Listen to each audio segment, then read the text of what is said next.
వాగ్దానం చొప్పున మీరే మా మధ్యలో ఉండుము. और जैसे आपका वचन कहता है, जहाँ 2 या 3 मेरे नाम से इकट्ठा होंगे वहाँ पे मैं उपस्थित रहूँगा. आप हमारे साथ उपस्थित रहें. మమ్మల్ని మందిరమును ఆవరణమంతటిని కూడా యేసుక్రీస్తు యొక్క ప్రశస్తమైన రక్తం యొక్క కడుగుదల కిందకి తీసుకొని వస్తుంటున్నాం. और हम और इस मंदिर के चारों और मंदिर के भीतर भी प्रभु यीशु मसीह के उस लहू के छिड़काव में आप हमें लेकर आए. విశ్వాసంతో సాగిలు పడుతుంటున్నాం. और विश्वास से आपके सामने हम गिरते हैं. ప్రతి విధమైనటువంటి దోషమును పొరపాట్లన్నిటినీ క్షమించుము, శుద్ధీకరించుము. और हमारे अंदर सारा जो दोष है, जो हमारी जो गलतियां हैं, उसको आप शुद्ध करें. మా యొక్క నోటి మాటలు వాక్య దానము మీ యొక్క దృష్టికి అంగీకారముగా చేయము. और हमारे मुंह से निकले हुए सारे वचन आपको योग्य हो ऐसा आप करें. మా యందును మా చుట్టూను ఉంటున్నటువంటి కనపడని అంధకార చీకటి శక్తుల ప్రభావం యావత్తును और हमारे आसपास जो भी सारे अंधकार की जो सारी जो शक्तियां हैं उसको आप సజీవుడైన దేవుని కుమారుడైనటువంటి క్రీస్తు నామములో గద్దిస్తూ పారద్రోలుతుంటున్నాం. और जीवित परमेश्वर प्रभु यीशु मसीह के नाम में हम उसको दिखाते हैं. వారికి సంపూర్ణమైన అపజయము సిగ్గును కలగచేయము. और सारी जो उसको आप निराश और लज्जा आप करें. మీ సన్నిధిని అనుభవించాలని వచ్చిన మాకు మీ యొక్క సన్నిధిలో సంతోషము, ఆనందము, విజయము అధికము చేయము. और आपकी उपस्थिति हम जो आए हैं, आप ही हमें अधिक विजय का पात्र हम बनाए. మీ యొక్క దాసుని జ్ఞాపకం చేసుకొనుము. और हम दासों को आप स्मरण करें. ఒట్టివాడు మంటివాడు, और हम मिट्टी से बने हुए हम पात्र है. మీ యొక్క రక్త ప్రోక్షణ కింద ఉంచుము. और आपके लहू के छिड़काव के नीचे आप हमें लेकर आए. మీ యొక్క శిలువ చాటును మరుగుపరచుము. और आपकी क्रूस की उस ताकत में आप हमको लेकर आए. కేవలం మిమ్మల్ని మాత్రమే కనబరచుము. केवल आप ही दिखाई दे. మాకు కాదు యెహోవా, మాకు కాదు, కేవలం మీ కృపా సత్యనామానికే మహిమ కలగలాగున చేయము. और हमारे नाम की कुछ महिमा ना हो, लेकिन केवल आपके उस महिमित नाम की ही आपकी महिमा हो. ట్రాన్స్లేషన్ లో కూడా సహాయం చేయము. और भाषांतर भी आप हमारी सहायता करें. ఈ రీతిగా మేము గడపబోయే కొద్దిపాటి సమయమును और ये जो समय हम आपके साथ छोटा सा समय जब हम बिताते हैं, మీకెంతైనా మహిమకరముగా, మాకెంతైనా దీవెనకరముగా చేయము. और आपके लिए महिमा योग्य और हमारे लिए ये देवित और एक अद्भुत ये समय हमारे लिए हो. You are a speaking God, please speak to us. आप बोलने वाले परमेश्वर, आप हमसे बातें करें. ఈ యొక్క సమయాన్ని దీవెనకరముగా చేయమని యేసు నామములో ప్రార్థించి వేడుచుంటున్నాము తండ్రి. और ये छोटी सी विनती प्रभु यीशु मसीह के नाम में हम करते हैं. ఆమేన్. आमीन.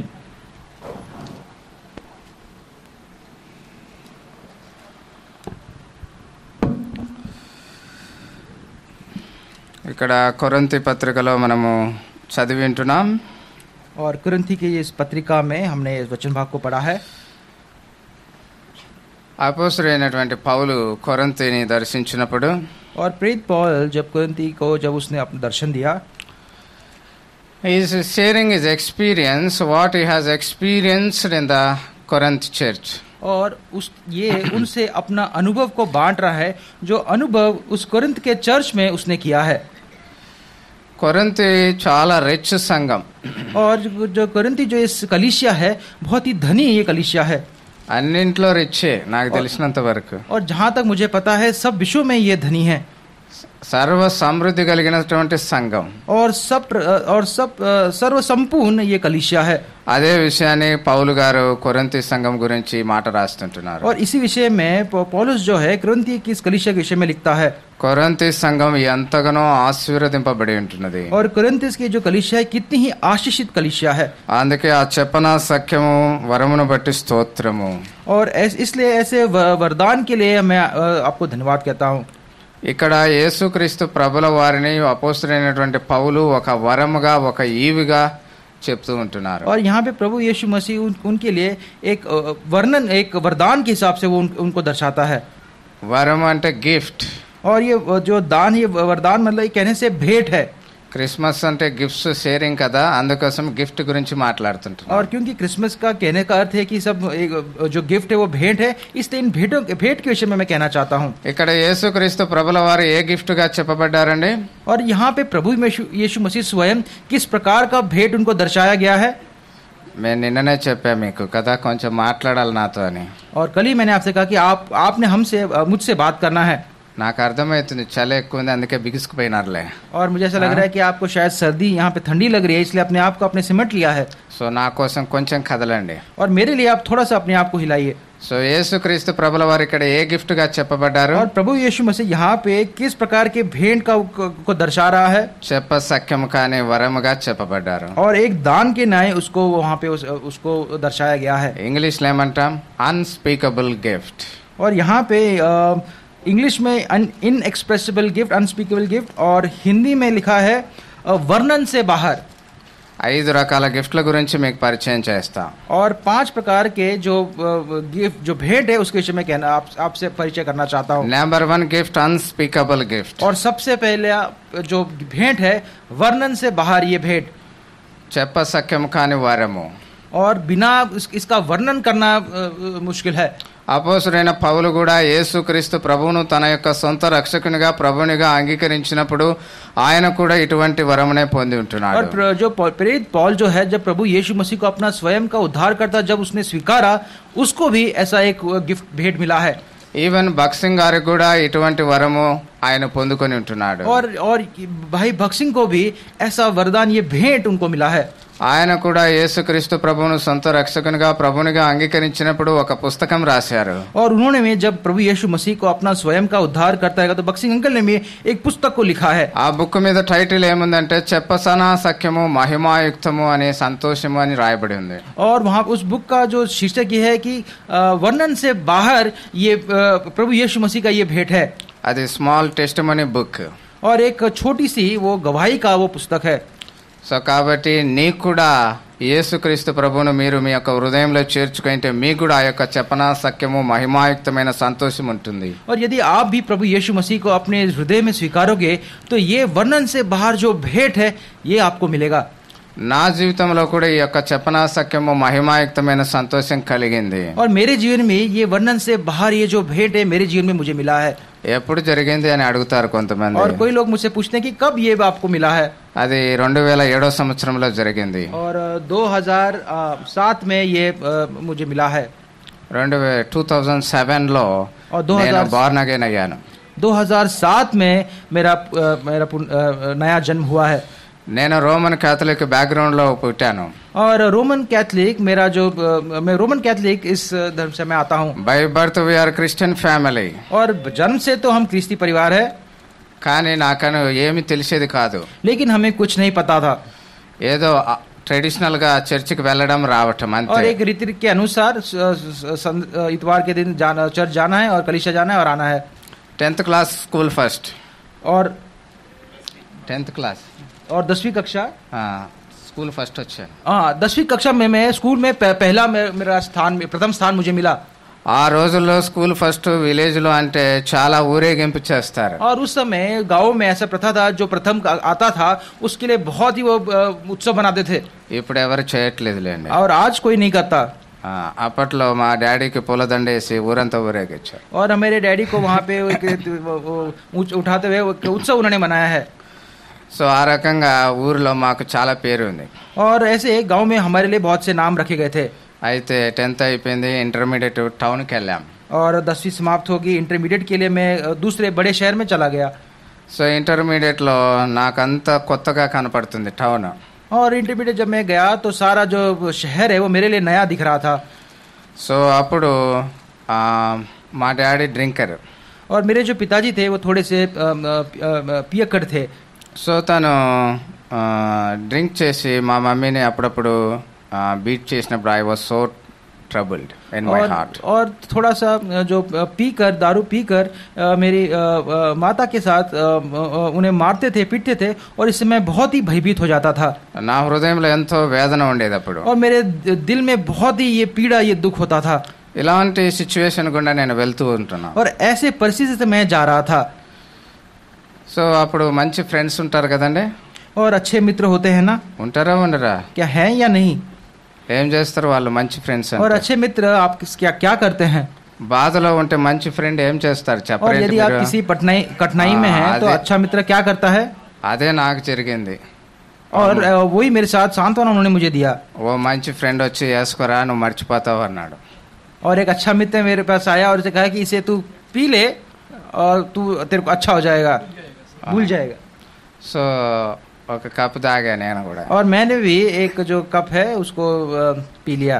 తాగినాక వాడేమన్నాడంటే ఒరే ఇది కూడా కొట్టరా అన్నాడు. और ये पीने के बाद भी कहा कि देख ये जो सिगरेट है धूम्रपान है इसको भी तू कर ले। క్రిస్మస్ పండగ అంటే ఇది చెప్తున్నాడు ఏందనుకుంటున్నారా? और ये क्रिसमस का दिन है और ये भाई ये क्या कह रहे हैं, ऐसा समझ रहे हैं क्या? అది కూడా చెప్తాం, కంగారు పడకండి. और धीरज रखिए, उसके बारे में भी मैं बोलूंगा। సో ఇప్పుడు ఏమైనా రెండు అలవాట్లు వచ్చినాయా లేవా? देखिए दो आदतें क्या आ गई हैं या नहीं? ఏక్ డ్రింకింగ్, ఏక్ और స్మోకింగ్. एक दारू पीना और एक धूम्रपान करना। సో ఇలా జరుగుతుంది. और ऐसे ही चल रहा था। మమ్మీ డాడీ ఇప్పుడు ఏం చేస్తారు? నాకు హెల్ప్ చేస్తారు, అవునా? क्या माता पिता क्या मेरा मदद करेंगे? हाँ है या नहीं? డ్రింక్ కొట్టడానికి और స్మోక్ చేయడానికి పైసలు ఇస్తారు. और पीने के लिए और धूम्रपान करने के मुझे पैसा देंगे? ఇవ్వరా మీకు పైసలు? మీ మమ్మీ డాడీ బాగున్నారు? क्या तुम्हारे इस माता तरह पिता हो रहा है। तुमको ये पीने के लिए धूम्रपान के लिए पैसा देते? बड़े अच्छे माता पिता है, अगर नहीं देते तो। ఇవ్వరు అంటున్నాడు. నాకు ఇచ్చినారు కదా. मेरे को तो दे दिया, ये तो ये हाँ। भाई कह रहे कि मुझे नहीं दिया। ఎట్లా ఇస్తారు వాళ్ళు? और कैसे ఎగ్జామ్ वो- ఫీజుకి ఇస్తారు, అవునా? हाँ, कैसे हाँ। वो देते हैं? एग्जाम्स की फीस पे करने के लिए उसको देते हैं। నేను అప్పుడు ఏం చేయాలి మరి? నాకు సిగరెట్ తాగాలనిపిస్తుంది కదా. और मुझे क्या करना है? तो मुझे धूम्रपान करने की इच्छा हो रही थी, मुझे क्या करना चाहिए? అబద్ధాలు చెప్పాలా, और झूठ बोलना है। అవునా? అట్లా అబద్ధాలు చెప్పాను. और फिर मैंने झूठ बोला। అబద్ధాలు చెప్తే ఎగ్జామ్ ఫీజు కంటే 100 రూపాయలు ఇస్తారు, సరిపోతాయి నాకు? और एग्जाम की परीक्षा के लिए हाँ। 100 रुपये मेरे को देते थे। ఓ కుచ్ భీ నహీ. అది ఎనఫ్, నాట్ ఎనఫ్, రైట్? और वो 100 रुपये पूरा नहीं होता था। సో అప్పుడు ఏం చేయాలా? अब क्या करना है? మా డాడీ బయటికి వెళ్ళిపోతాడు అనుకో. और मेरे पिताजी जब बाहर जाते थे, देखिए ఈ జాబ్లో డబ్బులే లేవు కదా సార్ నీకు? ఆ? మా డాడీ జాబ్లో డబ్బులు బాగుంటాయి. ఆయన ఇట్లా పెట్టిపోతున్నాడు హ్యాంగర్కి పెట్టిపోతారు కదండి. और जो मेरे पिताजी जब बाहर जाते थे तो उनके, मेरे जेब में तो पैसा नहीं है लेकिन अंकल के जेब में बहुत पैसा होता था, तो वो उस शर्ट में वो पैसा रख के वो बाहर जाते थे। ఆ పైసలన్నీ దొంగతనం చేసేవాడు. और वो उस पैसे को मैं चोरी कर लेता था। అర్థమైంది కదా మీకు? क्या నా आपको బతుకు? समझ में आया ये हाँ। कैसा मेरा वो जीवन था? అబద్ధాలు చెప్పడం, और దొంగతనాలు झूठ बोलना, చేయడం, चोरी करना, సిగరెట్ తాగడం, और మందు धूम्रपान కొట్టడం. करना, मदिरा पीना। ఈ రెండు కొట్టినాక కాలేజీకి పోవాలనిపిస్తుందండి. और ये सब करने के बाद क्या कॉलेज जाने की इच्छा होगी?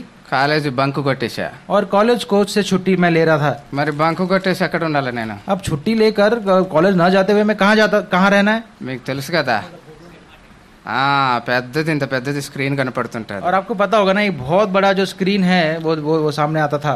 కొన్ని బొమ్మలు వస్తుంటాయి. और वहाँ पे कुछ चित्र आते हैं। ఆ బొమ్మలు వస్తుంటే నేను కూడా ఎగురుతా ఉంటాయి ఇట్లా. और जब वो ऐसे चित्र आते हैं तो उनके साथ मैं भी उछलता था। సో అంటే సినిమాలు చూడడం. अर्थ ये है कि फिल्म देखना, सिनेमा देखना। సో ఒక్కోసారి మందు ఎక్కువ కొడితే ఏమవుతుంది? మత్తు ఎక్కువైపోతుందా? और कई बार थोड़ा मदिरा ज्यादा पीने से क्या होता है, जो सर है वो जरा चकरा जाता है। మత్తు ఎక్కువైనప్పుడు ఏయ్ అని రాడ్ తీసి ఎవరినైనా వేసేయాలి మనకు. और मदिरा जब पीते हैं तो अपना संतुलन हम खो बैठते हैं और राउडी उसमें ने अपने ना, हाथ में be कोई रॉड careful। लेकर एक राउडी की नाई हम काम करते हैं। ఓకే, నాతో తమాషలు ఆడతారు అనుకున్నా రౌడీ. और क्या मेरे साथ मजाक करते हो क्या? मैं तो एक राउडी हूँ। సో అట్లా నా జీవితం ఉండింది. और ऐसा मेरा जीवन था। సో అంటే లోపల ఒక రకమైన బాధ మా తల్లి విషయంలో, और मन में तो एक विषय का जो एक दुख था मेरे माता के पक्ष में। ఇవన్నీ పోగొట్టుకోవడానికి ప్రపంచంలో అంటే లోకంలో ఒక రకమైన ఆనందం కోసం ఇవన్నీ చేస్తుంటున్నా. और इन सब से बचने के लिए संसार में थोड़े समय के लिए इस आनंद को मैं उन चीजों में ढूंढता था। కానీ ఏమాత్రం సంతోషం రాలేదు लेकिन నాకు. कोई भी आनंद मेरे पास नहीं आया, मेरे अंदर नहीं आया। ఆయనతో కొంతసేపు ఏదో ఉంటుంది కానీ మళ్ళీ యథా మామూలే. और थोड़े समय के लिए तो वो आनंद देता था, लेकिन वापस मेरी परिस्थिति वैसी हो जाती थी। ఇలానే ఇంటర్మీడియట్ అయిపోయింది, డిగ్రీ అయిపోయింది, ఎంసీఏ కూడా అయిపోయింది. और ऐसे ही मेरा जो है डिग्री हो गया, मेरा इंटरमीडिएट हो गया और एमसीए भी मैंने कर लिया। ఆ తర్వాత జాబ్ రీత్యా నేను బెంగళూరు వెళ్ళాను. और जॉब के पक्ष में बेंगलुरु में चला गया అక్కడ ఎగ్జామ్ రాసి పాస్ అయ్యాను. और एग्जाम लिखकर मैं पास हुआ। పోస్టింగ్ చెన్నై. और लेकिन काम के लिए मेरे को चेन्नई में भेज दिया गया। చెన్నైలో కొన్ని రోజుల పాటు అట్లే ఇప్పుడు ఇంకొక కొత్త స్టైల్ వచ్చేసింది. ఇప్పుడు और चेन्नई में एक नया रीति से एक नया रिवाज आ गया। ఇంతవరకు ఏమేం చేశాను? సిగరెట్ తాగడం, మందు తాగడం చేశాను. और ఇప్పుడు ఏం చేస్తున్నా? इससे पहले क्या करता था? दारू पीता था, मदिरा पीता था और धूम्रपान करता था। अब और क्या कर रहा हूँ? ఆఫీస్లో అందమైన అమ్మాయిలు ఉంటారు కదా, हाँ, और ऑफिस में जो लड़कियां, जो महिलाएं जो होती हैं ना, వాళ్ళ వెనకాల పడుతున్నా. हाँ, उनके पीछे जा रहा हूँ। సో ఇలా కొంతకాలం జరిగింది. और ऐसा कुछ समय ऐसे बीत गया. ఒక ఫ్రెండ్ నేనుండే అపార్ట్మెంట్లోనే ఉన్నాడు. और एक जो मित्र जो मेरे साथ मेरे उस घर में रहता था, ఆయన అప్పుడప్పుడు మా చర్చికి రా అన్నాడు. और वो मुझसे कहता था कि तू मेरे जो कलीसिया है वहाँ पे आ जा, तू वहाँ पे आ जा. నేను ఆల్రెడీ చర్చికి పోతున్నా కదా బాబు, రోమన్ कैथोलिक చర్చికి అని చెప్పా. और मैंने कहा मैं तो रोमन कैथोलिक इस कलीसिया में जाता ही हूँ ना, तो वापस कौन सा चर्च में जाऊँ. మళ్ళీ చర్చికి రా అంటావేంటి? फिर वापस तू चर्च आने के लिए कहता है. సరేలే అక్కడ వెళ్ళావు కదా, ఇక్కడ కూడా రా, కొంచెం బాగుంటుంది అన్నాడు. और उसने कहा कि तू वहाँ तो जाता ही है, तो थोड़ा सा यहाँ पे भी थोड़ा सा आ जा, तेरे लिए अच्छा होगा. ఆయన చెప్పినాడని ఒకసారి వెళ్ళా. और उसने कहा, इसलिए एक बार में चला गया. అది చెన్నైలో అసెంబ్లీ ఆఫ్ గాడ్ చర్చ్. और चेन्नई में असेंबली ऑफ गॉड करके कलीसिया का नाम था. మంచి మ్యూజిక్ ఉంటుంది, మంచి పాటలు ఉంటాయి. और अच्छा वहाँ पे गीत होता था, अच्छा वहाँ पे संगीत होता था. సో ఆయన సర్వీస్ అయిపోయినాక అన్నాడు ఎట్లా ఉంది మా చర్చ్ అని. और जो सेवकाई समाप्त होने के बाद में कहा कि कैसा है ये हमारा कलीसिया. అబ్బా మీది భలే ఉంది, మ్యూజిక్ అంతా సూపర్ ఉంది అని చెప్పా. और मैंने कहा कि तुम्हारे तो यहाँ का तो आवाज है, ये जो म्यूजिक संगीत है वो बहुत ही अच्छा है करके मैंने कहा. ఆ తర్వాత మళ్ళీ ఏదో మామూలే, నా దానికి నేను వెళ్ళిపోతున్నా, మీ పద్ధతి వేరుగా ఉంది, మా పద్ధతి వేరుగా ఉంది, నేను దానికే వెళ్తానులే అని చెప్పి మళ్ళీ దానికే పోతున్నా. और फिर लेकिन उससे मैंने कहा कि देखो तुम्हारा जो कलीसिया का जो तरीका है, मेरे कलीसिया का तरीका ये अलग है, मैं अपने कलीसिया को ही जाऊंगा. మళ్ళీ ఒకసారి కనపడ్డాడు, ఏం సార్ మా చర్చికి రావట్లేదు అన్నాడు. फिर एक बार मुझे वो दिखाई दिया, फिर कहा कि क्या तुम वापस मेरे कलीसिया को नहीं आ रहे करके प्रश्न पूछा. నేను చెప్పాను కదా నాది మెథడ్ వేరు, మీది మెథడ్ వేరు అన్నాను. और मैंने तुमको ये कहा ना कि तुम्हारे करने की जो कलीसिया का जो सेवकाई है वो अलग है और हमारा वो तरीका अलग है करके मैंने कहा ना. సరే ఆ తర్వాత ఆయన లండన్ వెళ్తున్నాడు. और अब वो लंदन जा रहे हैं. సో అప్పుడు నన్ను పిలిచాడు, వాళ్ళ ఇంటికి మా ఇంట్లో ప్రేయర్ ఉంది వస్తావా అన్న. और उसने बुलाया कि मेरे घर में प्रार्थना रखा गया है, आप आ जाओ. సో అప్పుడు నేను సరే ఇంకా వెళ్ళిపోతున్నాడు కదా అని వెళ్ళా. और मैंने कहा अरे ठीक है, ये भाई जा रहा है, चलो मैं आ जाता हूँ. సో ఆ రోజు ఒక పాస్టర్ ఎవరో ఇట్లా నాలాగే ఒక మెసెంజర్ వచ్చాడు వాళ్ళ ఇంటికి. और मेरे जैसे ही एक जो बोधक है वहाँ पर आया है. వచ్చి ఆయన అందరితో మాట్లాడుతున్నాడు. और वो आके सबसे बात कर रहा है. నాతో కూడా మాట్లాడు. मुझसे भी उसने बात किया. సార్ మిమ్మల్ని దేవుడు చూస్ చేసుకున్నారు, మీరు సాక్రిఫైస్ చేయాలా అన్నాడు. और कहा कि परमेश्वर ने तुझे चुन लिया है, अब तुझे इसको बलिदान करना होगा. ఇప్పుడు మంచి సిగరెట్ తాగే యవనస్తుడు, డ్రింక్ తాగే యవనస్తుని దగ్గరికి వచ్చి నువ్వు సాక్రిఫైస్ చేయాలంటే ఏమొస్తుంది వానికి? और जो सिगरेट पीता है, जो मदिरा पीता है, ऐसे युवक के पास यदि आके पूछेंगे तुम बलिदान करो तो क्या उससे मिलेगा? కోపం వస్తుంది రాదా? हाँ, उससे आपको क्रोध ही आएगा, गुस्सा ही उससे मिलेगा. నాకు కూడా ఫుల్ కోపం వచ్చేసింది. और मुझे भी बड़ा भयंकर क्रोध आ गया. ఏ మొఖం ఏం చెప్తున్నావా, ఏం సాక్రిఫైస్ చేయాలా? నాకు వచ్చేది చెన్నైలో 14,000, 7,000 రెంట్ కట్టుకుంటున్నా, 7,000 మా పేరెంట్స్కి ఇస్తున్నా, ఇంకేం సాక్రిఫైస్ చేయాలి నీ మొఖం అన్నా. और बोला कि तेरे मुंह को तू देख ले, मैं तो 15,000 14,000 15,000 मैं कमाता हूँ, उसमें से कुछ अंश मैं अपने माता पिता को देता हूँ, और कुछ अंश का मुझे रेंट पे करना होता है, इससे मैं और क्या बलिदान तुझको दूँ? ఇంకేం పల్టీలు కొట్టాలన్నా నేను అని చెప్పిన. और क्या పల్టీలు సార్? हाँ, क्या मैं इधर उधर नीचे रास्ते में रेंगू क्या, ऐसा मैंने उसको बोल दिया. అంటే ఆయన అన్నాడు, సార్ మీరు ఫిజికల్గా మంచి ఒబీడియన్స్ చేస్తున్నారు మీ పేరెంట్స్కి, మంచిది, కానీ మీ హార్ట్లో కూడా కొంచెం దేవునికి ओबीडियंस చూపించండి అన్నాడు. और उन्होंने मुझसे कहा कि देखो तुम शारीरिक रूप से तो माता पिता को तुम जो पैसा भेजते हो जो वो बहुत ही अच्छी बात है, लेकिन अपने हृदय में थोड़ा सा तुमको वो भाग देना है. అనేసి యోహాను సువార్త John's gospel chapter 3 verse 3, 5 and 36. और ऐसा कहने से उन्होंने यूहन्ना 3 और उसका 3 और 5 और उसका 36 वचन చూడండి ఏముంది అక్కడ. देखिए यूहन्ना 3. Verily, verily, I say unto thee, except a man be born again, he cannot see the kingdom of God. ఒకడు క్రొత్తగా జన్మిస్తేనే కానీ దేవుని రాజ్యం చూడడు. और यहाँ पर ऐसा लिखा है, यीशु ने उसको उत्तर दिया, मैं तुझसे सच सच कहता हूँ, यदि कोई नए सिरे से न जन्मे तो परमेश्वर का राज्य देख नहीं सकता. 5వ వచనం చూడండి, 5 verse 5. 5वां वचन पढ़िएगा. యేసు ఇట్లనను, ఒకడు నీటి మూలముగాను ఆత్మ మూలముగాను జన్మించితేనే గాని దేవుని రాజ్యములో ప్రవేశింపడు. और यीशु ने उत्तर दिया, मैं तुझसे सच सच कहता हूँ, जब तक कोई मनुष्य जल और आत्मा से न जन्मे तो वह परमेश्वर के राज में प्रवेश नहीं कर सकता. ఆయన ఇలా మొత్తం చదివిస్తూ ఉన్నాడు, నాకేం కలగట్లేదు. और ये सब वो जो वचन है वो भाग को पढ़ रहे थे, लेकिन मेरे अंदर ये वचन नहीं जा रहा था. సో 36వ వచనం చూడండి కొంచెం. और देखिए 36 वचन. 36 वचन. కుమారుని యందు విశ్వాసం ఉంచువాడే నిత్య జీవము కలవాడు. जो पुत्र पर विश्वास करता है अनंत जीवन उसका है. కుమారునికి విధేయుడు కానివాడు జీవము చూడడు గాని దేవుని ఉగ్రత వాని మీద నిలిచిండును. परंतु जो पुत्र को नहीं मानता वह जीवन को नहीं देखेगा, परंतु परमेश्वर का क्रोध उस पर रहता है. దేవుని ఉగ్రత వాని మీద నిలిచును. और परमेश्वर का क्रोध उसके ऊपर रहता है. దేవుని ఉగ్రత వాని మీద నిలిచును. और परमेश्वर का क्रोध उसके ऊपर रहता है. ఈ మాటలు నా చెవులో బాగా రింగ్ అయిపోతున్నాయి. और ये जो बात है मेरे कानों में बार बार वो आ रहा है. అక్కడ ఆయన ప్రేయర్ చేశాడు, ఇంటికి వచ్చేసాను. और उन्होंने प्रार्थना किया, मैं घर आ गया. I'm sleeping on my bed. और मैं अपने जो बेड में मैं सो रहा था. సో ఈ మాటలు గుర్తుకొస్తా ఉన్నాయి. और लेकिन ये बातें बार बार मेरे स्मरण में आ रही हैं. కుమారుని యందు విశ్వాసం ఉంచువాడు నిత్య జీవం కలవాడు. जो पुत्र पर विश्वास करता है अनंत जीवन पाता है. కుమారునికి విధేయుడు కానివాడు జీవం చూడడు గాని దేవుని ఉగ్రత వాని మీద నిలిచి ఉండడు. और परंतु जो पुत्र को नहीं मानता वो जीवन को नहीं देखेगा और परमेश्वर का क्रोध उसके ऊपर आता है. దేవుని ఉగ్రత దేవుని ఉగ్రత దేవుని ఉగ్రత అనే మాట పదే పదే వినపడుతుంది. और परमेश्वर का क्रोध परमेश्वर का क्रोध परमेश्वर का क्रोध, ये बार बार ये वचन मेरे जहन में दोहरा रहा है. నాకు అప్పట్లో పెద్దగా అర్థం కాలే ఉగ్రత అంటే. और क्रोध कहने से मुझे तब समझ में नहीं आया. తర్వాత అనుకున్న కోపము అని. और तब बाद में मिला कि हाँ ये गुस्से के विषय में है. సో దేవుని కోపం వస్తుంది. और परमेश्वर को वो क्रोध आता है. అప్పుడు ఆయన మాటలు గుర్తుకొచ్చాయి. और तब उनकी जो बातें हैं मेरे स्मरण में आई. పాస్టర్ గారి మాటలు గుర్తుకొచ్చాయి. और वो जो पास्टर जो है उनकी बात मेरे स्मरण में आ रही थी. ఓహో ఇదే కదా ఒబీడియన్స్ చూపించాలని చెప్పాడు ఆయన అనుకున్నా. और यही देखा कि यहाँ पे आज्ञा पालने का विषय मैंने समझा है. రెండు కనెక్ట్ అయిపోతున్నాయి. अब दोनों जो चीज है वो जुड़ जा रही हैं.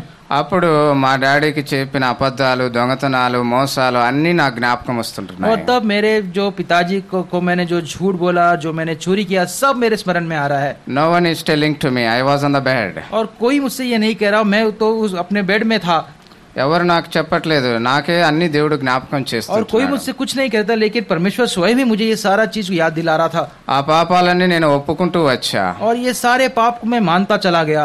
అప్పుడు నా హార్ట్ లో ఉండేటువంటి బర్డెన్ అంతా వెళ్ళిపోయింది. और जो मेरे अंदर जो सारा जो बोझ था वो बोझ अब चला जाता रहा. నా హృదయంలో ఉండే భారం అంతా తొలగిపోయింది. और मेरे हृदय के अंदर ये जो जो जो वजन था, बोझ था, वो चला गया. My heart become so light. और मेरा हृदय एकदम हल्का हो गया. సో అప్పుడు అనుకున్నా ఇది దేవుడు చేసిన కార్యమే. और तब मैंने ये विचार किया कि ये परमेश्वर का कार्य है. అది 2007 సంవత్సరం అక్టోబర్ 7. और 2007 अक्टूबर 7 इस तारीख को. సో ఆ రీతిగా నేను నా యొక్క హృదయంలో చెప్పనా సఖ్యము మహిమాయుక్తమైన సంతోషం పొందుకున్న ఆ రోజు. और उस रीति से मैंने अपने जीवन में ये वर्णन से बाहर ऐसे भेंट को मैंने अपने जीवन में अनुभव किया. ఇదే మాటలు ఒక ఫ్రెండ్కి చెప్పాను. और इसी बात को मैंने अपने एक मित्र से भी उसके साथ बांटा. ఆ తర్వాత బ్యాప్టిజం తీసుకోవాలనుకున్నాను. और उनसे कहा कि अब मुझे बपतिस्मा लेना है, ऐसा विचार किया. ఆయన అన్నాడు మీ దగ్గర ఇదిగో బైబిల్ తీసుకొని మీరు చదవండి, ఆ తర్వాత బ్యాప్టిజం తీసుకుందిరా. और फिर उसने ये बाइबल मुझे दिया और कहा पहले आप बाइबल को पढ़ो और फिर बपतिस्मा के विषय में सोचो. ఆ బ్రదర్ పేరు అభిజ్ఞగో. और उन भाई का नाम अभिज्ञगो उनका नाम है. ఆయన ఇచ్చిన బైబిల్ ఇప్పటి వరకు నా దగ్గర ఉంది. और उसने जो बाइबल मुझे दिया वही बाइबल आज मेरे पास है. సో ఆ రకంగా చదువుతా ఉంటే దేవుడు ఎంతో క్లోజ్ గా మాట్లాడుతున్న ఎక్స్పీరియన్స్ అయిపోయింది నాకు. और जब मैं ऐसे वचन को पढ़ता था तो परमेश्वर मेरे कितने नजदीक से मुझसे बात करता, इसका अनुभव मैंने किया. అప్పుడు ఆయన అన్నాడు ఇంకా కొన్ని రోజులు చదవండి అని చెప్పాడు. और भी कुछ दिन इसको पढ़ो, ऐसा मुझसे कहा. కానీ నేనన్నా ఈయనకు అర్థం కావట్లేదు ఈ బ్రదర్కు అనేసి నేను 14th వెళ్ళి బ్యాప్టిజం తీసుకున్నా. और मैंने कहा कि शायद ये भाई मेरे को नहीं समझ पा रहे, तो 14th अक्टूबर 14 को ही मैंने बपतिस्मा के लिए मैं चला गया. సో ఎవరు లేరు బ్యాప్టిజానికి నాకు. और बपतिस्मा देने के लिए कोई नहीं है. ఓన్లీ నేను, ఇంకొక పాస్టరు, ఒక హెల్పర్ అంతే. और एक मैं और एक जो पास्टर हैं और उनको मदद करने वाला एक व्यक्ति. సో ఎప్పుడైతే పాస్టర్ నన్ను ఇట్లా పట్టుకొని ఇట్లా ఇమ్మర్షన్ బ్యాప్టిజం అంటారు, इमर्शन. और बपतिस्मा में जो है पूरा जो डुबाना जो रहता है पानी में, उसको वो कहते हैं. నాకు ఒక గొప్ప ఫీలింగ్ కలిగింది ఎప్పుడైతే పాస్టర్ ఇట్లా వంచాడో నీళ్ళలోకి ముంచుతారు కదా. और जब पानी में जब मुझे डुबाया गया तो एक नया अनुभव मैंने उसको वहाँ पे मैंने ఇలా వంచినప్పుడేమో నేను యేసుక్రీస్తుతో పాటు మరణించాననే ఫీలింగ్ వచ్చింది. और जब मुझे उस पानी में जब मुझे डुबाया गया तो मुझे ऐसा ग्रहण हुआ कि प्रभु यीशु मसीह के साथ मुझे भी वहाँ डुबाया गया है. మళ్ళీ ఆయన లేపినప్పుడు యేసుక్రీస్తుతో పాటు లేచాననే అనుభవం వచ్చింది. और फिर जब उसने मुझे उठाया तो प्रभु यीशु मसीह के बाद मैं जी उठा हूं, ऐसा अनुभव मैंने किया. అదే చెప్పల సఖ్యము కాని మహిమాయుక్తమైన సంతోషం, ఇది హృదయంలో జరిగేది. और यही जो है वर्णन से बाहर जो आनंद है वो मेरे हृदय में वो हुआ है.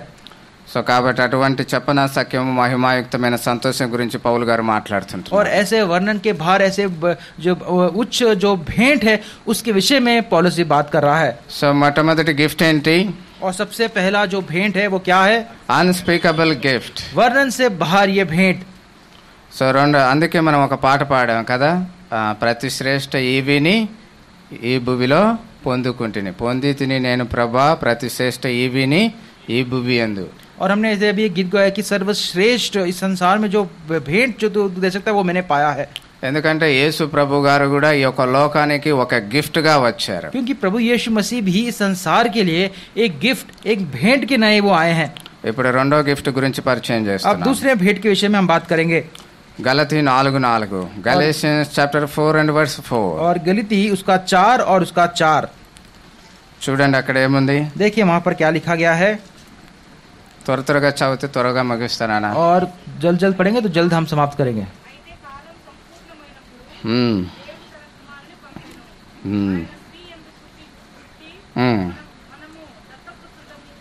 చాలండి. దేవుడు తన కుమారుని పంపెను. और यहाँ पे लिखा है परमेश्वर ने अपने पुत्र को भेजा. సో ఇది ఎలాంటి గిఫ్ట్? और ये किस प्रकार का ये गिफ्ट, ये भेंट है? దీన్ని యూనిక్ గిఫ్ట్ అనొచ్చు. యూనిక్. हाँ, ये अनोखा ये भेंट है. అసమానమైన వరం అంటాం. और ये किसी को उसके असामान्य ये जो भेंट है उसको हम कह सकते हैं. అందుకే మనం ఒక పాట పాడాం, అసమానుండగు క్రీస్తు అల్ఫా ఒమేగా అని. और हमने अभी ये गीत को गाया, अल्फा और ओमेगा, और असामान्य है प्रभु जो भेंट है. సో కాబట్టి ఎవరు ఇవ్వలేనటువంటి గిఫ్ట్ ను దేవుడు ఇచ్చారు. और जो भेंट कोई नहीं दे सकता ऐसा भेंट प्रभु यीशु मसीह ने दिया है. అందరూ స్త్రీ పురుషులకు పుట్టేదే, కానీ ఈయన ఏం చేశాడు? కన్యకకు పుట్టాడు. और हम सब देखते हैं सब एक नर और नारी को जन्मते हैं, लेकिन ये केवल एक कन्या से जन्मा है. అందుకే ఇది యూనిక్ గిఫ్ట్. और इसीलिए ये अनोखा ये भेंट है. అసమానమైనటువంటి వరముగా దేవుడు ఇవ్వబడ్డాడు. और इसके सामान्य कोई तुलना नहीं है, ऐसा ये भेंट है. ఎందుకు ఇది అసమానమైనది, యూనిక్ అంటే 700 సంవత్సరాలకు ముందే యేసుక్రీస్తు ప్రభుల వారి గురించి చెప్పారు. और ये अनोखा क्यों है तो 700 years before. और 700 प्रभु यीशु मसीह के 700 वर्ष पूर्व उसके विषय में वहाँ पे भविष्यवक्ता ने बताया है. యెషయా ప్రవక్త ద్వారా యేసుక్రీస్తు ప్రభుల వారి గురించి ముందుగానే చెప్పబడింది. और यशायाह जो प्रवक्ता है प्रभु यीशु मसीह के पहले से ही उसके बारे में उसने भविष्यवाणी कर दी है. What God has declared, what God has promised before 700 years, the same thing he has fulfilled. और जो पिता ने 700 वर्ष पहले जो बताया था और जो वर जो दिया था उसको भली भांति उसने पूरा किया है. ప్రవక్త ద్వారా ఏదైతే చెప్పారో కాలం పరిపూర్ణమైనప్పుడు దేవుడు దాన్ని నెరవేర్చి చూపించారు. और प्रवक्ता से जो भी उसने बुलवाया था उसे भली भांति पूरा किया है. ఇది ఒక అసమానమైనటువంటి కార్యం. और ये एक अनोखा ये कार्य हुआ है. సృష్టిలో ఎప్పుడు ఎక్కడ జరగనటువంటి కార్యం. और इस रचना में सृष्टि में कहीं भी ऐसा कार्य नहीं घटा है, ऐसा ये कार्य है. ఈ యొక్క అసమానమైన వరం గురించి మనం స్తుతిస్తాం. और ये अनोखा इस भेंट के विषय में हम उसकी स्तुति करते हैं. Now let us move on to the third gift. अब तीसरे भेंट की तरफ हम बढ़ेंगे. 1 Timothy chapter 3 verse 16. और पहला तिमोथी उसका 3 और उसका 16. మొదటి తిమోతి 3:16. पहला तिमोथी 3 और 16.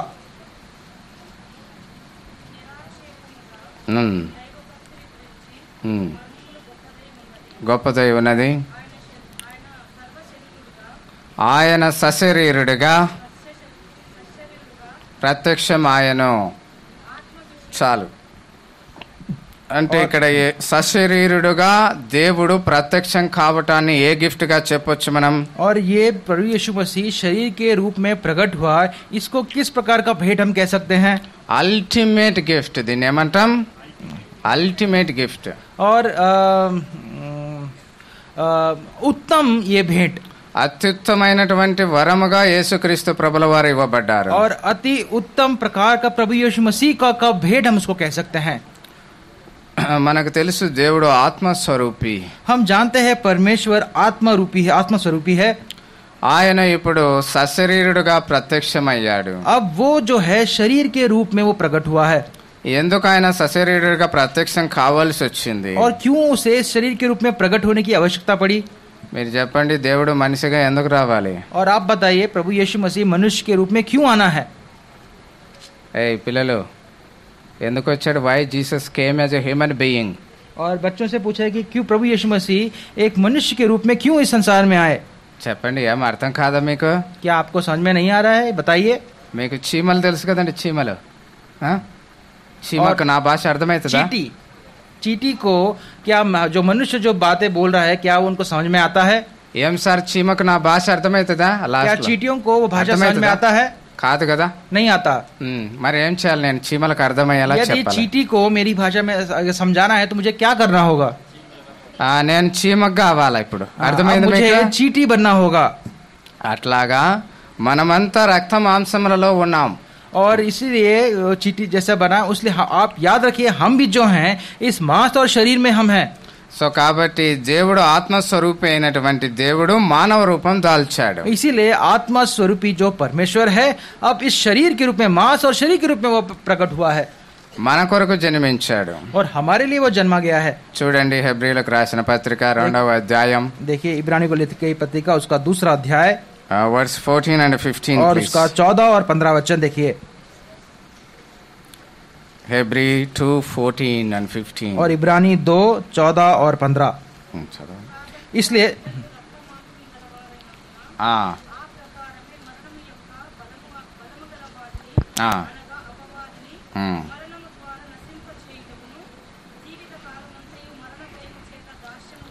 జీవిత కాలమంతయు మరణ భయములో ఉన్నటువంటి వారిని విడిపించుటకు చెప్పమ్మా. ఆయన కూడా రక్త మాంసములలో పాలివాడాయను.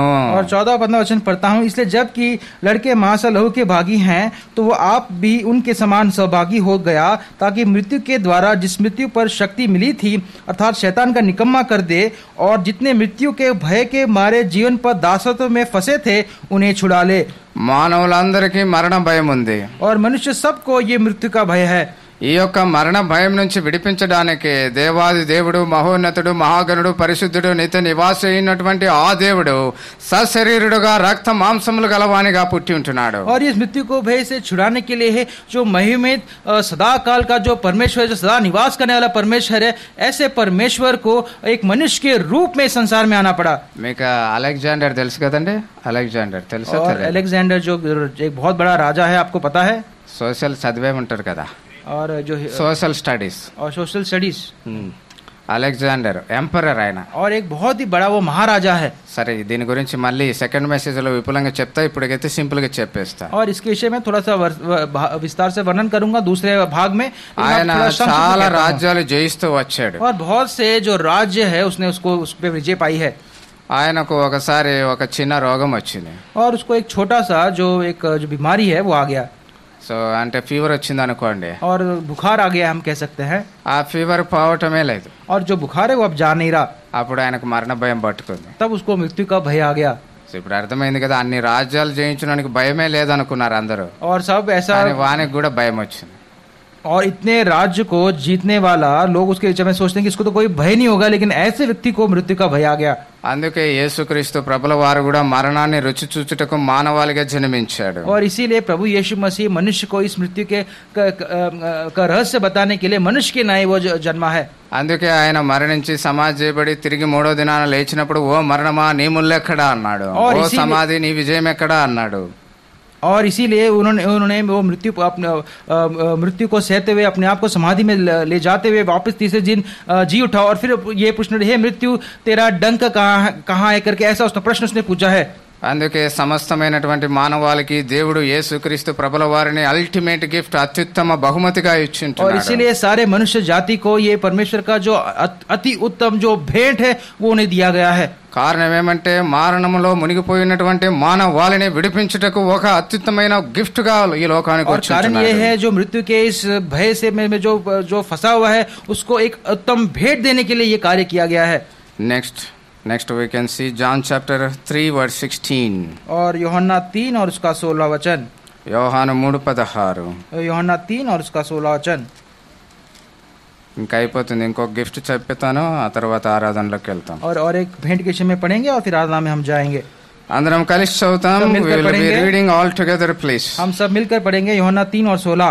దేవుడు లోకమును ఎంతో ప్రేమించెను, కాగా ఆయన తన ద్వితీయ కుమారునిగా పుట్టిన వానియందు విశ్వాసముంచు ప్రతి వాడును నశింపక నిత్య జీవం పొందినట్లు ఆయనను అనుగ్రహించెను. అనుగ్రహము బైబిల్లో పెద్ద మాట. और यहाँ पे अनुग्रह दिया है, ये बहुत ही बड़ा बाइबल में ये शब्द है. ఇక్కడ ప్రతి వాడును నశింపక అనింది. और यहाँ पे लिखा है कि कोई भी नष्ट ना हो. ఈ లోకంలో చాలా మంది గిఫ్ట్స్ ఇస్తారు. और इस संसार में कई लोग एक दूसरे को भेंट गिफ्ट देते हैं. సో ఆ గిఫ్ట్లు ఎలాంటి గిఫ్ట్స్ అండి? और ये सारे ये जो भेंट है गिफ्ट किस प्रकार के हैं? ఎల్లప్పుడు ఉంటాయి కదా? हमेशा रहते हैं क्या? ఎస్ అంటున్నాడు సార్. ఎల్లప్పుడు ఉంటాయండి क्या మీరు ये ఇచ్చే भेंट గిఫ్ట్లు? ये जो भेंट हमें मिलते हैं क्या वो हमारे साथ सदाकाल तक रहते हैं? కొంతకాలం ఉంటాయి కదా. कुछ ही समय के लिए रहते हैं. మొబైల్ ఆఫర్లు, షాప్లో ఆఫర్లు ఎన్ని రోజులు పెడతారు? और मोबाइल में जो हाँ? बेचने के लिए उसका जो ऑफर कितने दिन के लिए रखते हैं? ఎవరి టైం. అవునా? ఏం మాట్లాడరు? నాస్టా ఖాళీయా? బహుత్ ఖాళీయా? సోరా. Okay, nice.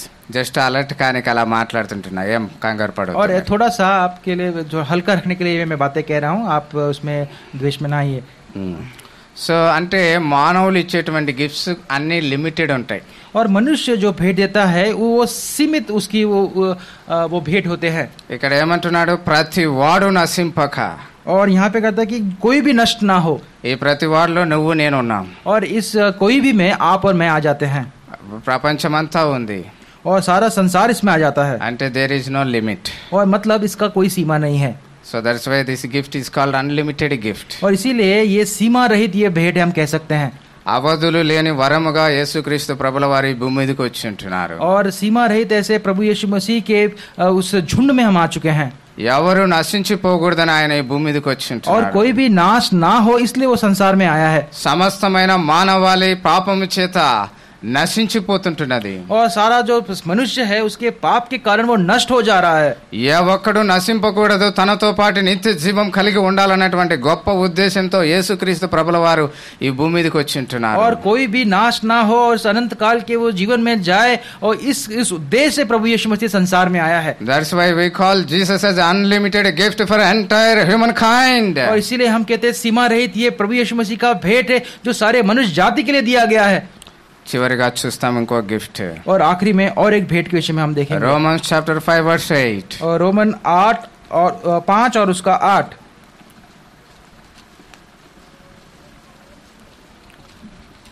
నేను చదువుతున్నాను, మీరు ఆలకించండి. और मैं पढ़ता हूँ, आप मेरे साथ उस पर ध्यान दीजिए. అయితే దేవుడు మన ఎడల తన ప్రేమను వెల్లడిపరుచుచున్నాడు. ఎట్లనగా మనం ఇంకను పాపులమై ఉండగానే క్రీస్తు మన కొరకు చనిపోయెను. और परंतु परमेश्वर हम पर अपने प्रेम की भलाई इस रीति से प्रकट करता है कि जब हम पापी ही थे तो भी मसीह हमारे लिए मरा. God is showing his love towards humankind. और प्रभु यीशु मसीह अपना प्रेम मनुष्य जाति के लिए अब यहाँ दर्शा रहे हैं. మనం ఇంకను పాపులమై ఉండగానే ఆయన చనిపోయి और ఉంటున్నాడు. जब हम पाप ही में थे तब वो हमारे लिए मारा गए. మనము అంటే అందరం వస్తాం. और हम कहने से हम सभी आ जाते हैं. Entire world will come there. और सारा जो संसार है उसमें आ जाता है. అంటే అందరిని కలుపుకుంటే దాన్ని ఏమంటాం? సార్వత్రిక సంఘము అంటాం. और सब कुछ हम मिला दे तो सार्वजनिक कलीसिया हम इसको कह सकते हैं. ఇక్కడ పూణేలో కొంతమంది ఉన్నారు, और यहाँ पे पूना में कुछ लोग हैं, హైదరాబాద్ లో కొంతమంది ఉన్నారు, हैदराबाद में कुछ लोग हैं, అమెరికాలో కొంతమంది अमेरिका ఉన్నారు, में कुछ लोग हैं, ఆస్ట్రేలియాలో కొంతమంది ऑस्ट्रेलिया में ఉన్నారు. कुछ लोग हैं. సో ఇట్లా అందరూ కూడా పాపులుగానే ఉన్నప్పుడే యేసుక్రీస్తు చనిపోయాడు. और ये सभी लोग जब पाप में ही थे तभी प्रभु यीशु मसीह मारे गए. అంటే ఇదేంటి? Universal thing. और ये सार्वत्रिक ये विषय है. సో అందుకే ఈ యొక్క వరాన్ని ఏమంటాం, యూనివర్సల్ గిఫ్ట్. और इसको हम कहते हैं ये सार्वत्रिक भेंट भी हम इसको कह सकते हैं. సార్వత్రికమైనటువంటి వరముగా యేసుక్రీస్తు ప్రభుల వారు సమస్తమైనటువంటి మానవాళి ఆ యొక్క పాపములో మునిగి ఉండగానే ఆయన ఈ యొక్క భూమి మీదకి వచ్చి వారందరి కోసమై చనిపోయాడు. और ये सार्वत्रिक जो मनुष्य जाति है जो हर जगह पे है और उनके लिए वो एक सार्वत्रिक भेंट की नाई वो इस संसार में हमारे लिए आए हैं. Roman chapter 5 verse 10. और रोमी 5 और उसका 10. ఏలనగా శత్రువులమై ఉండగా ఆయన కుమారుని మరణము ద్వారా మనము దేవునితో సమాధానపరచబడిన ఎడల సమాధానపరచబడిన వారమై ఆయన జీవించుట చేత మరి నిశ్చయముగా రక్షింపబడుదుము. क्योंकि बैरी होने की दशा में उसके पुत्र की मृत्यु के द्वारा हमारा मेल परमेश्वर के साथ हुआ, तो फिर मेल हो जाने पर उसका जीवन के कारण हम उद्धार क्यों ना पाएंगे. ప్రతి మానవుడు కూడా దేవునికి శత్రువు. और हर एक मनुष्य परमेश्वर का एक शत्रु है. ఫ్రెండా శత్రువా నువ్వు? क्या वो मित्र है या शत्रु है? చెప్పు. बताइए. శత్రువే కదా. और वो शत्रु ही है. మనం అందరము శత్రువులమే. हम सब उसके लिए शत्रु हैं. ఎందుకండి? किस लिए? చెప్పండి, కొంచెం ఆలోచించేయండి. और विचार करके आप बताइए. ఎందుకు? पाप. మనం అందరమే పాప కారణాన్ని బట్టి. और पाप के कारण की वजह से. దేవుడు ఎవరండి? और परमेश्वर कौन है? పరిశుద్ధుడు, पवित्र है. దేవుడు ఏమన్నాడు? और परमेश्वर నేను ने- పరిశుద్ధుడను గనక మీరును పరిశుద్ధులై ఉండుడి और అన్నాడు. परमेश्वर ने क्या क्या, क्यों मैं पवित्र हूँ इसलिए तुम भी पवित्र बनो. సో కాబట్టి దేవుడు పరిశుద్ధుడు కాబట్టి పాపి అయిన మనుష్యుడు దేవునికి ఎట్లా ఇష్టమవుతాడు? और ये पवित्र परमेश्वर है, लेकिन ये पापी ये मनुष्य तो ये कैसे वो प्रभु के वो समान होगा. దేవుని మాట వినక దేవుని ఆజ్ఞలను పాటించక సమస్తమైనటువంటి మానవాళి దేవునికి విరోధమైపోయి శత్రువుగా ఉంటున్నారు. और सारा जो संसार है वो परमेश्वर की उसकी आज्ञा का उल्लंघन करके अपने आप को पाप में रखे वो परमेश्वर के शत्रु बन गए हैं. It is a universal problem. और ये सार्वत्रिक ये समस्या है. Entire human world, human kind is having same problem. और ये सारा जो मनुष्य जाति है सबका ये एक ही मूल ये समस्या है. ఈ యొక్క సార్వత్రికమైన సమస్య నుంచి మానవాళిని విడిపించడానికి ఆయన సార్వత్రికమైన వరముగా ఈ భూమి మీదకి వచ్చి और ఉంటున్నాడు. ये सार्वत्रिक जो समस्या है उसको छुड़ाने के लिए एक सार्वत्रिक रूप से वो सबके एक भेंट के नहीं वो सबके लिए वो आए हैं. మనం పాపులమై ఉండగానే, మనం శత్రువులమై ఉండగానే ఆయన ఈ లోకానికి వచ్చి మన యొక్క మరణమును ఆయన మీద వేసుకొని ఆయనే మరణించి మనకు విడుదల, విమోచన, పాప క్షమాపణ కలగజేసి और ఉంటున్నాడు. हम जब पाप में थे, जब हम शत्रु थे, हमें इस पाप से छुड़ाने के लिए और इस शत्रुता से हमको दासत्व से हमको छुड़ाने के लिए ही वो प्रभु मसीह इस संसार में हमारे लिए आया था. సో ఇది సార్వత్రికమైన వరం, యూనివర్సల్ గిఫ్ట్. और ये सार्वत्रिक ये भेंट है. సో ఇప్పుడు ఎన్ని రకాల గిఫ్ట్లు చూసారు మీరు? और कितने प्रकार के भेंट हमने देख लिए. Number 1 unspeakable gift. और सबसे पहले वर्णन से बाहर ये भेंट. చెప్పసఖ్యము కాని మహిమాయుక్తమైనటువంటి వరము. और वर्णन से बाहर और ऐसा ये भेंट है. A unique gift. और ये अनोखा ये भेंट है. అసమానమైన వరముగా యేసుక్రీస్తు ప్రభుల వారు వచ్చారు. और जो किसकी तुलना नहीं कर सकते ऐसा ये भेंट है. అత్యుత్తమైన వరముగా, అల్టిమేట్ గిఫ్ట్ గా వచ్చి और ఉంటున్నారు. अति उत्तम ऐसा ये भेंट हमारे लिए वो आया है. అన్లిమిటెడ్ గిఫ్ట్ గా, అవధులు లేని వరముగా ప్రతి ఒక్కరి కోసం ఆయన వచ్చి ఉంటున్నాడు. और सीमा रहित ऐसा ये जो भेंट है ये गिफ्ट है वो सबके लिए वो ऐसा सीमा रहित भेंट आया है. యూనివర్సల్ ప్రాబ్లం రిజాల్వ్ చేయడానికి ఆయన యూనివర్సల్ గిఫ్ట్ గా ఈ లోకానికి వచ్చి और ఉంటున్నాడు. सार्वत्रिक जो मनुष्य की जो समस्या है और उसके लिए एक सार्वत्रिक भेंट के नाई वो संसार में आए हैं. చివరిగా మత్తయి సువార్త 2:2. और आखिर में मत्ती 2 और उसका 2.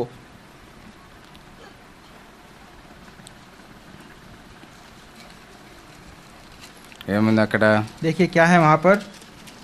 saying where he that is born king of Greece, Hmm. for we have seen his star in the east and are come to worship him. యూదుల రాజుగా పుట్టినవాడు ఎక్కడున్నాడు? తూర్పు దిక్కున మేము ఆయన నక్షత్రం చూసి ఆయన పూజింపవచ్చు. ఆయనను పూజింపవచ్చితిమి.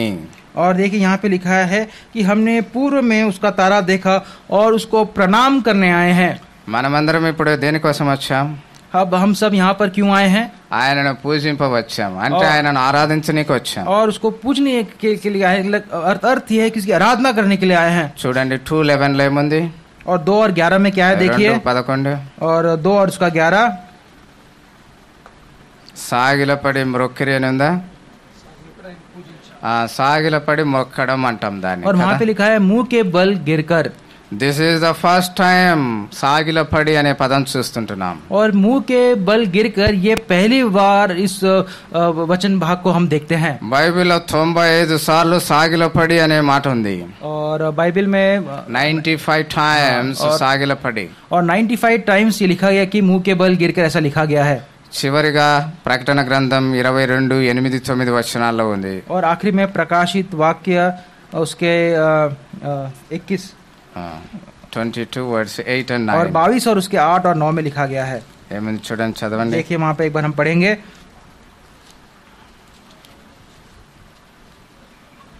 సాగిలపడగా అనే పదం ఉందా లేదా అక్కడ? ఆయన ఎదుట నమస్కారం చేయుటకు సాగిల సాగిలపడి. సో కాబట్టి చివరిగా సాగిలపడి అనే పదం और చూస్తుంటున్నాం. देखिए वहां पे उसके पांव पर दंडवत किया ये हम देखते हैं. So let us worship God. और हम आज आइए आराधना करें, परमेश्वर की आराधना करें. ఈ యొక్క 5 బహుమానాలను మనము జ్ఞాపకం చేసుకుంటూ ఆయనను ఆరాధన చేస్తాం. और ऐसे 5 जो अद्भुत जो भेंट हैं उसको स्मरण करते हुए परमेश्वर की हम आराधना करेंगे. ఇంతటితో అయిపోలేదు, రెండవ బలమైన వర్తమానం ఉంటుంది. అప్పుడు అలెగ్జాండర్ గురించి మరింత విపులంగా మాట్లాడతాం. और दूसरा भाग होगा, अभी तो ये समाप्त नहीं हुआ है, इसके विषय में हम आगे भी पढ़ेंगे और अलेक्जेंडर के विषय में भी हम थोड़ा सा मनन करेंगे.